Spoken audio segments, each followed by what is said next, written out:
Halo teman-teman, salam sehat selalu untuk kita semua. Salam sejahtera dengan saya, Bung Ropan. Kali ini saya akan membahas pertandingan yang seru tentunya yang dinanti-nantikan. Ini pekan terakhir, pekan ke-38 di Liga Premier Inggris yang melibatkan dua klub papan atas yang sedang berkejaran untuk bisa meraih gelar juara pada musim ini. Manchester City dan Arsenal. Semua pertandingan di Liga Premier Inggris dimainkan serentak pada hari Minggu pada jam 22.00 waktu Indonesia bagian Barat. Dan Manchester City di Etihad akan menjamu West Ham United. Sementara di Emirates, di London, Arsenal akan menjamu Everton. Dua laga yang sangat penting dan menentukan.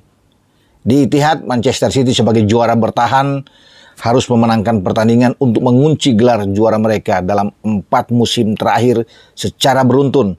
Jika mereka bisa melakukan itu di hadapan publik mereka. Karena kita tahu bersama, City ini 3 musim terakhir itu mereka hat-trick.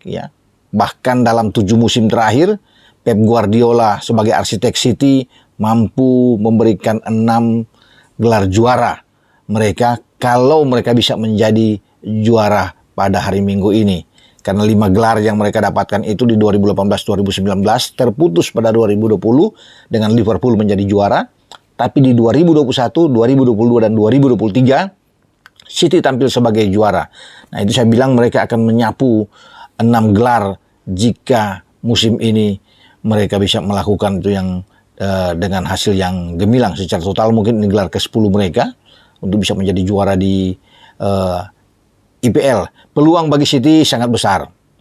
Kalau melihat, walaupun memang sepak bola itu selalu bisa mengejutkan, termasuk West Ham bisa saja memberikan kemenangan atau gelar juara bagi Arsenal jika mereka bisa menghentikan City di Etihad. Tetapi kalau saya lihat dari pencapaian City pada musim ini, kalau bicara di Etihad di kandang mereka memang sulit bagi West Ham untuk menang. Main di West Ham saja, West Ham itu takluk dengan 1-3 melawan Manchester City. Apalagi sekarang bermain di kandang City. Di markas mereka, ini rumah mereka yang tidak tersentuh sama sekali dengan kekalahan ketika Erling Haaland dan kawan-kawan berlaga di Etihad. Makanya saya bilang ini luar biasa.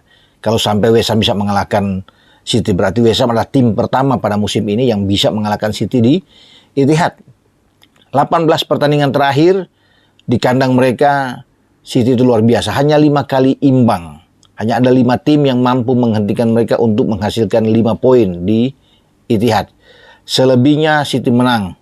Luar biasa dengan 13 kemenangan yang diraih oleh tim asuhan Pep Guardiola. 5 tim itu kalau nggak salah Liverpool memulai itu.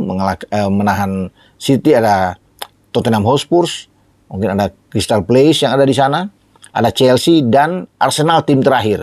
31 Maret yang lalu menahan 0-0 City bermain di Etihad. Dan Arsenal menjadi rival utama saat ini untuk berebut gelar juara. Nah, saya tarik lagi ke belakang. Kalau 3 pertandingan kandang terakhir bagi City, itu mereka fantastis sekali. 14 gol mereka gelontorkan ketiga lawannya. Aston Villa mereka pukul dengan 4-1, Luton Town dengan 5-1. Ini satu pencapaian yang saya pikir Wolves terakhir mereka hajar juga dengan 5-1. Berarti hanya 3 kali kebobolan dengan 14 gol yang mereka cetak di 3 laga kandang terakhir. Dan ini adalah kandang terakhir bagi ini kandang ke-19 pada musim ini bagi City. West Ham saya pikir mungkin akan babak belur dalam pertandingan nanti. City bisa menang lebih dari 1 gol. Kalau melihat ambisi mereka untuk bisa menjadi juara. Apalagi kalau kita lihat 2 tandang terakhir dari West Ham kan itu sangat mengecewakan. Tim asuhan David Moyes ini kalah bahkan dengan 10 gol.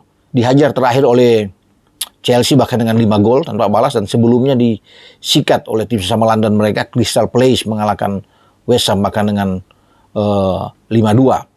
Jadi saya pikir dengan rekor buruk dalam 2 laga tandang terakhir West Ham ini berat. Sangat berat bagi West Ham untuk bisa menolong Arsenal. Sebenarnya bukan saja kemenangan yang dituntut oleh West Ham untuk bisa memberikan gelar juara bagi Arsenal jika Arsenal menang juga melawan Everton. Tapi hasil imbang juga sangat berpengaruh. Jika imbang dan Arsenal bisa menang, Arsenal mungkin bisa menjadi juara karena mereka punya keunggulan tipis dalam selisih gol plus 61, sementara City plus 60. Jadi ini memang menarik ya. Tapi apakah selama 90 menit plus injury time itu West Ham bisa menahan imbang? Saya pikir West Ham akan banyak bertahan, akan bermain lebih dalam untuk bisa menghadapi gempuran-gempuran dari anak-anak Manchester City. Ya, kedalaman skuad Pep Guardiola ini sangat kuat sekali ya. Saya pikir mereka bukan tidak mungkin, saya bilang akan pesta gol lagi sebagaimana mereka mengalahkan Aston Villa, mengalahkan Luton Town, mengalahkan Wolves ya, di Etihad. Ya, dengan Erling Haaland yang sekarang sudah 27 gol dan tampil sebagai pencetak gol terbanyak, tidak bisa akan dikejar oleh siapapun. Saya pikir Erling Haaland pun akan menggila dalam pertandingan nanti melawan West Ham. West Ham City punya pertahanan yang sangat baik. Terserah mereka walaupun tidak akan memainkan Ederson Moraes, ya, tapi ada Ortega di bawah Mister, ini tidak ada pengaruh sama sekali. Kemudian ada pertahanan yang sangat kuat, gelandang mereka yang sangat baik dipimpin oleh Rodri, ada Kovacic di sana, bahkan John Stone bisa didorong kalau bisa dimainkan oleh Pep lebih awal. Di belakang masih ada Ruben Dias dan Akanji. Mereka masih punya Josko Gvardiol, masih ada Kyle Walker di kanan. Satu lagi amunisi mereka yang sangat penting, Nathan Ake masih bisa diandalkan untuk bermain. Jadi memang kedalaman bagi City luar biasa. Kalau di depan mereka masih banyak pilihan. Ada si anak muda Phil Foden yang terpilih sebagai pemain terbaik di IPL pada musim ini. Foden itu ya selain Erling Haaland yang menjadi pencetak gol, dia yang bermain dari garis kedua itu sudah mencetak 17 gol dan 8 assist. Luar biasa. Makanya saya tidak heran kalau dia terpilih sebagai pencetak gol sebagai pemain terbaik pada musim ini di IPL, mengalahkan mantan pemain mereka yang sekarang ada di Chelsea, Cole Palmer, ataupun Declan Rice yang ada di Arsenal. Nah, kita bisa melihat dengan kekuatan City di depan, baik sekali. Ada Bernardo Silva yang bisa diandalkan, Jeremy Doku, ada Jack Grealish yang bisa mereka mainkan, walaupun mungkin KDB atau Kevin De Bruyne kurang begitu bugar dalam pertandingan ini. Ya, mau ada KDB atau tidak, tetap saya pikir juga tidak ada pengaruh sama sekali. Ini bermain di kandang dan mereka unggul dalam head-to-head secara pemain dengan West Ham. Tidak akan terbendung bagi Manchester City untuk bisa meraih gelar juara mereka. Dan kalau mereka bisa menyapu 4 musim terakhir dengan menjadi juara ya pada malam nanti, ini adalah tim pertama mungkin di IPL ya yang dalam sejarah bisa meraih 4 kali gelar juara secara beruntun. Itu hanya Liverpool dan Manchester United yang melakukan 3 gelar secara beruntun menjadi juara di IPL, tapi 4 kali belum pernah, dan mungkin Manchester City yang bisa melakukan itu dalam pertandingan nanti malam. Sementara saya juga yakin bermain di kandang Arsenal akan menghajar Everton karena Arsenal kan memburu kemenangan sambil menunggu keajaiban yang mungkin yang terjadi di Etihad, apakah West Ham mampu menahan imbang atau mengalahkan City. Arsenal akan habis-habisan juga pasukan Arteta ini mengalahkan Everton dengan 3 poin yang mereka dambakan. Ya. Sementara di posisi 4 besar selain ada City dan Arsenal itu sudah dikunci oleh Liverpool untuk lolos ke Liga Champions bersama dengan Aston Villa. Ini kembalinya Aston Villa ke Liga Champions luar biasa di tangan Unai Emery. Tim ini bagus sekali, bahkan tidak ada yang menduga. Orang akan berpikir bahwa di sana akan mungkin Tottenham Hotspur yang akan masuk, tapi Tottenham mungkin harus puas ikut di Liga Eropa. Atau bagaimana dengan Chelsea yang sekarang dalam beberapa pertandingan terakhir terus bisa memenangkan laga, sehingga Chelsea itu sekarang ada masuk ke peringkat ke-6 luar biasa. Sedang mungkin memburu di Liga Eropa juga.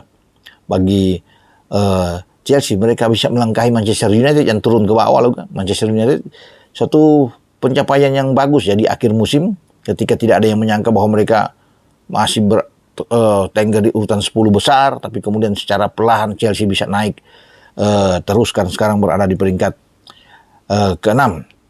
Oke, sampai di sini saya bisa melihat untuk mempreview laga-laga krusial terutama antara City dan West Ham dan Arsenal dan Everton untuk bisa meraih gelar juara, tapi saya tetap meyakini bahwa Manchester City sulit tertahankan di kandang mereka untuk bisa meraih gelar juara IPL pada musim ini. Dengan saya, Bung Ropan berbicara. Ciao.